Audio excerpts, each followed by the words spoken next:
Okay, so I get given chainsaws for, I guess, for an honest reason. I do kind of collect them. I love chainsaws. I grew up in the forest industry, so uh, running chainsaws and fixing and tinkering on them was kind of my thing. Most of my mechanical experience with these or fixing them was kind of out of necessity, usually out in the bush, doing a job where you had to kind of fix it with minimal tools or whatever you had available, literally, and to make things work. So all that to say is, people know of my history and know that I have a bit of a collection, and for some reason, it just seems common that people just kind of pass their old or unwanted or not used anymore type saws to me. This one just came in the other day from a friend of mine, and this is a Husqvarna or Husqvarna, old timer. This is a little 44, the Rancher Series 44. Now, I think I've expressed my love for the Rancher Series in the past, just because I used Husqvarna 61 in my collection, and I used that professionally for a period of time. That was a long time ago now. But anyways, this was given to me, and and usually when things are given to me, they come with sort of attachments as far as they don't work properly or something's wrong with them. So this didn't run, and I since have tinkered with it. The carb was off. And it was missing its throttle linkage. You can see here, that's the throttle linkage there. I made it out of a wire, just haywire, literally a haywire fix, and it does actually work quite well. I did have it running. I have to pour gas, a little bit of gas down the carburetor, pull it for quite a while, and eventually I can get it running. I replaced the fuel lines. That's just the vent line there, but didn't have the right one for it, but I had something that fit. So anyways, made it work, and now it will start. It will run on its own. If I just pour gas down, it takes a while, get it going, and it does run if I keep it revved up and things, but it doesn't want to idle properly.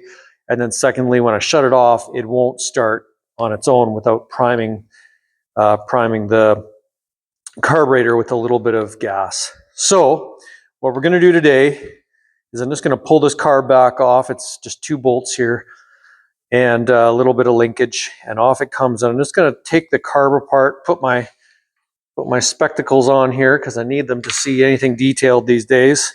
And we're going to take a look inside of that and see if we can find anything wrong.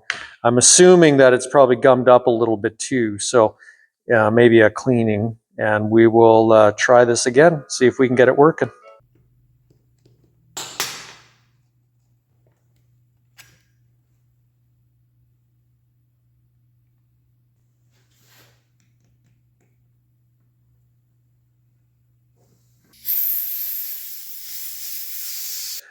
Okay, after going through a few times of apart and together, I want to show you something really, really simple. It's my mistake, and I've made it probably a few times, and I just don't do these enough to, you just forget the order of things. And sometimes I feel like I'm a little bit mechanically dyslexic when I look at things and I just don't see the order. Like I can take it apart and it just doesn't go together the same way. Maybe, anyways, I'm blaming on on something other than my intellect here.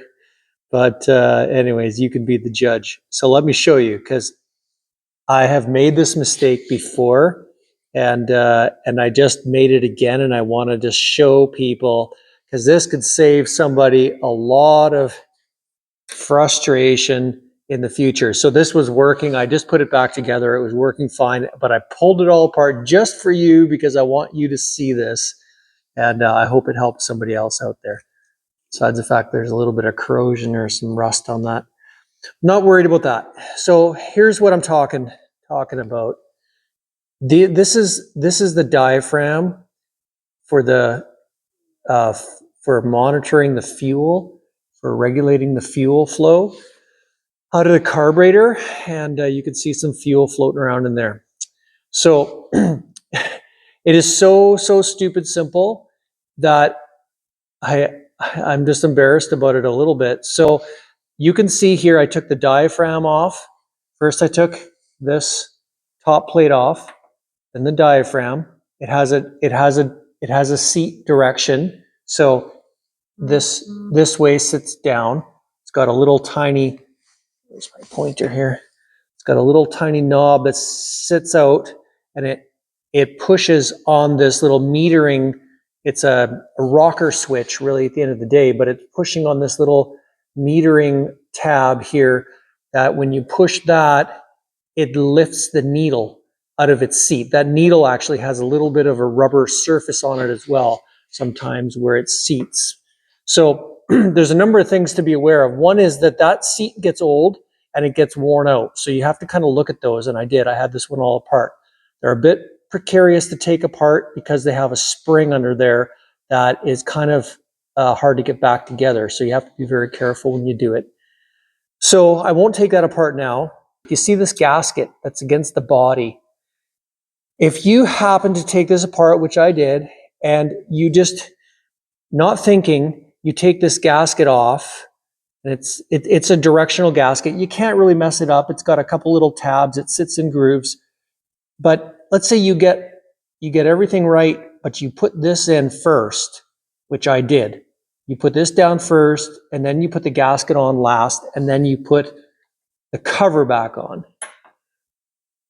Oh, there's a hair stuck in there. So if you do that, it will run initially, but it will overfuel and flood and will not start easily. So don't do what I just did. Put that gasket, and this is the same as far as I know for a lot of these older carburetors. This is that Walbro brand, but I'm sure it's the same for lots of them. Gasket on first. It acts as a spacer for this little diaphragm, and the diaphragm goes on top of that. I have got that wrong before. And when you do that, it will start and run as it should without flooding. And it takes a little bit sometimes to kind of get this thing all lined up. But that is the right order of things, folks. And if you get that off, it will not work. I guarantee it. I have done it. Painfully so, and had to pull and frustrated and wondering what the heck I did until I figured that out. And that is the right order of things right there. So anyways, don't do as I did. Do it the right way, and you won't be frustrated.